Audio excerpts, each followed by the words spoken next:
Hello friends, welcome to మన channel హే trader Telugu. మీరు stock మార్కెట్లో పెట్టుబడి పెడుతున్నారా? బీహార్ ఎలక్షన్స్ లో ఉత్కంఠ పోరాటంగా ఒక పక్క నితీష్ కుమార్, మరొక పక్క తేజస్వి యాదవ్. బీహార్ లో ఈ ఇద్దరి దిగ్గజాల మధ్య జరుగుతున్న పోరాటం కేవలం ఆ రాష్ట్ర భవిష్యత్తునే కాదు, మన స్టాక్ మార్కెట్ ను కూడా కదిలించబోతుంది. అసలు నవంబర్ 14న రిలీజ్ అయ్యే ఎలక్షన్ రిజల్ట్స్ అనేవి మన నిఫ్టీని, బ్యాంక్ నిఫ్టీని ఎలా ప్రభావితం చేస్తాయో మన మార్కెట్లను ఈ వీడియోలో తెలుసుకుందాం. ఏ పార్టీ గెలిస్తే మార్కెట్ పెరుగుతుంది అండ్ ఏ పార్టీ గెలిస్తే మార్కెట్ తగ్గుతుంది, ఈ కీలక ప్రశ్నలకు సమాధానాలు తెలుసుకోవాలంటే ఈ వీడియోను ఖచ్చితంగా ఎండింగ్ వరకు స్కిప్ చేయకుండా చూడండి.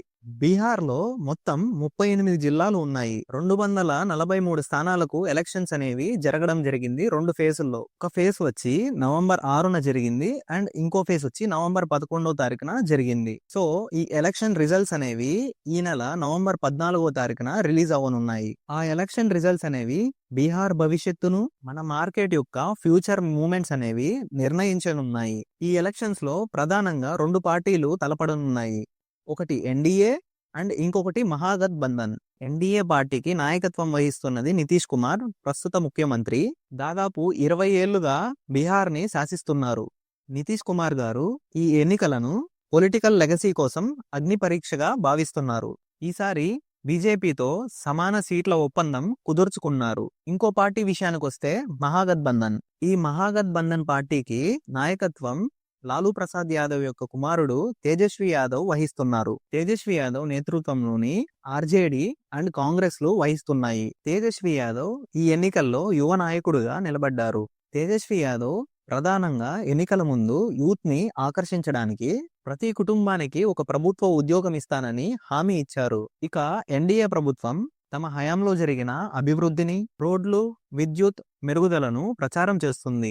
ఆర్జేడీ పార్టీ అధికారంలో ఉన్నప్పుడు జరిగిన జంగిల్ రాజ్ గురించి తరచూ ప్రస్తావిస్తుంది. జంగిల్ రాజ్ అంటే ఏంటో కాదు, అరాచక పాలన అని అర్థం.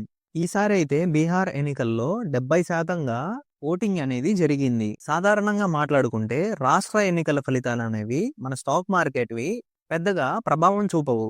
కానీ బీహార్ ఎన్నికల ఫలితాలకు కొంత ప్రత్యేకత ప్రాధాన్యత ఉంది. అది ఎందుకో ఇప్పుడు తెలుసుకుందాం.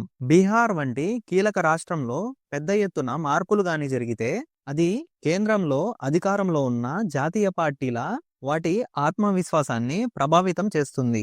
అందుకే ఈ ఫలితాలను పెట్టుబడిదారులు చాలా దగ్గరగా గమనిస్తారు. ఎన్డీఏ కనుక గెలిస్తే, అదేనండి మన బీజేపీ కనుక గెలిస్తే మన స్టాక్ మార్కెట్ అనేది పాజిటివ్ నుంచి న్యూట్రల్ గా ఉండవచ్చు. కారణం ఏంటంటే పొలిటికల్ కంటిన్యూటీ. కేంద్రంలో ఉన్న బలం రాష్ట్రంలో కూడా కొనసాగితే ఎవరైతే మన దేశ స్టాక్ మార్కెట్ లో ఇన్వెస్ట్ చేస్తున్నారో మన దేశంలో రాజకీయాలు స్థిరంగా ఉన్నాయని భావించి పెట్టుబడులు చేస్తారు. ఒకవేళ మహాగఠబంధన్, అదేనండి ఆర్జేడీ అలియన్స్, కాంగ్రెస్ పార్టీ కనుక గెలిస్తే మనం స్టాక్ మార్కెట్ లో షార్ట్ టర్మ్ వోలటిలిటీ అనేది చూడవచ్చు. దీనికి కారణం ఏంటంటే నేషనల్ వైడ్ గా ప్రతిపక్షంలో ఉన్న పార్టీ యొక్క బలం పెరిగినట్లుగా మార్కెట్ అనేది భావిస్తుంది. కాబట్టి బీజేపీ కావచ్చు, నేషనల్ కాంగ్రెస్ కావచ్చు, ఏ పార్టీ గెలిచినా రంగాల వారీగా చూస్తే, సెక్టార్ వైజ్ చూస్తే infrastructure, banking and finance and FMCG sectors కి డిమాండ్ పెరుగుతుంది.